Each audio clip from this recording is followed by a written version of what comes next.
पण आल्यावरती माझं हिच्याशी भांडण झालं, मी हिच्याशी नाही बोलले, मला आज टीचरनी मारलं, मला हे केलं, बाईंनी मला त्रास दिला, मला येताना त्या मुलाने त्रास दिला, हे आपण घरी सांगायचो ना, मग त्याच्यावरचं सोल्युशन निघतं.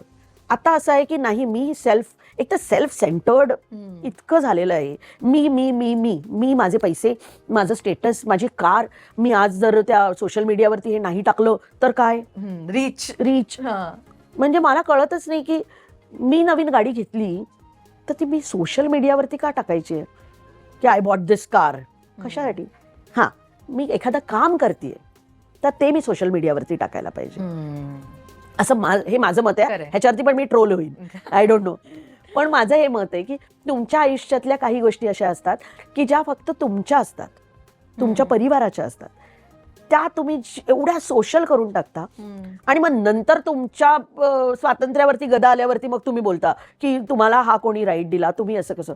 मी जर आता सोशल मीडियावरती मी जर डान्स करत असेल तर मग मला येणाऱ्या कमेंट्स मला ऍक्सेप्ट करायला लागतील. सो त्यामुळे मला असं वाटतं की हे आपल्यावरतीच आहे की आपण आपली प्रायव्हसी कशी जपायची. खरं, दॅट्स द ओनली थिंग.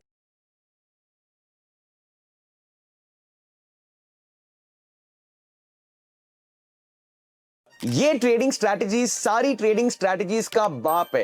ये सारे सेगमेंट्स, सारे टाइम फ्रेम्स और सारे टाइप की मार्केट कंडीशंस में इजीली एग्जीक्यूट होती है. और बेस्ट पार्ट इस स्ट्रैटेजी की ये है कि ये आपको मूव्स आने से पहले बता देगी कि कहां पर इंस्टीट्यूशंस, ऑपरेटर. त्यानंतर खरंच आम्हाला दोघांना एकही एकत्रित चित्रपट ऑफर नाही झाला. तर जोपर्यंत त्या गोष्टीची गरज नाहीये तोपर्यंत आपण लंडनला जाऊन सिनेमा शूट करायचा नाही. डिसिजन कोणाच्या सांगण्यावर घेत नाही. तर त्यांनी भात लावला, कुकर लावला.